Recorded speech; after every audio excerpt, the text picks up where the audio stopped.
Mr. Speaker, there's grim update coming out of the nation of Iran.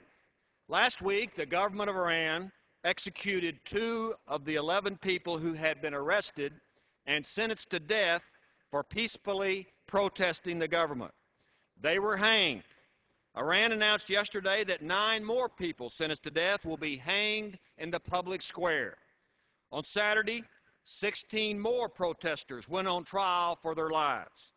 Hundreds of people were arrested in December. Advocates again protested in the streets of Iran by the thousands, and at least 8 people were murdered by the government. What was their crime? Speaking out against a rigged presidential election last June, speaking out against a dictator who murders his own people, Ahmadinejad. The people reject the tiny tyrant of the desert, Ahmadinejad, and they're killed in the streets and sentenced by the government-controlled courtrooms to die for peacefully objecting to fraudulent elections. So death by hanging from the Liberty Tree was their fate, but their silent voices are still heard proclaiming freedom throughout the land of Iran. They died martyrs for their country. They died for human dignity.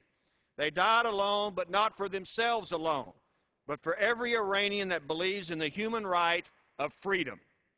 Next week, on February the 11th, Iran will mark the 31st anniversary of the Islamic Revolution.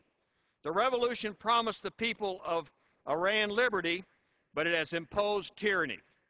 The occasion is usually marked by government-run rallies throughout the country, but the leaders of the freedom movement are asking the people to once again risk their lives and stand in opposition to government tyranny and government-controlled rallies. The government is accused by opposition leaders of executing 2 protesters to scare the people into silence on the anniversary of the revolution. Now the tiny tyrant in the desert, Ahmadinejad, says the Islamic Revolution opened a window to liberty for the human race. What a lie.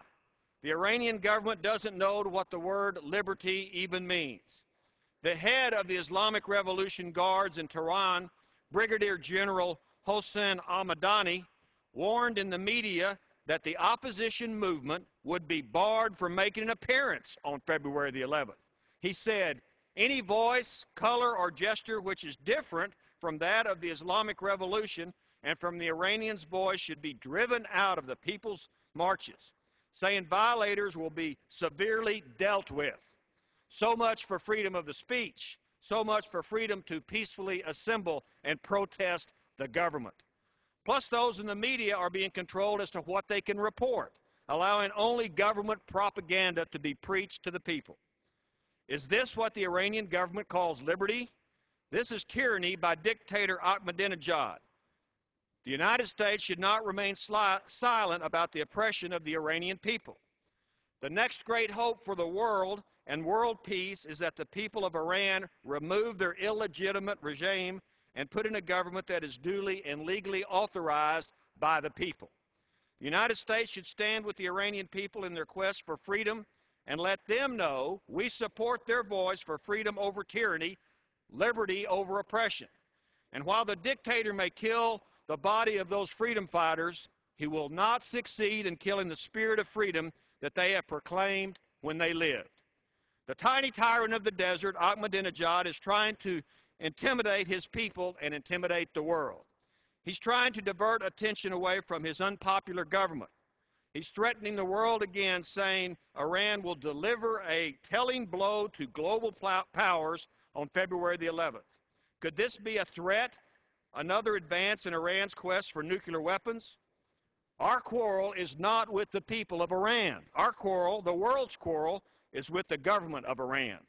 The illegitimate government of Iran is the world threat to peace. Ahmadinejad and his henchmen are waging internal war against the Iranian people, and he desires to wage war against other nations. We should join hands with the sons of liberty and the daughters of Iran in protesting tyranny, oppression, and murder in that country. Iran needs a regime change because a nuclear Iran is not a nuclear option. And that's just the way it is. I yield back.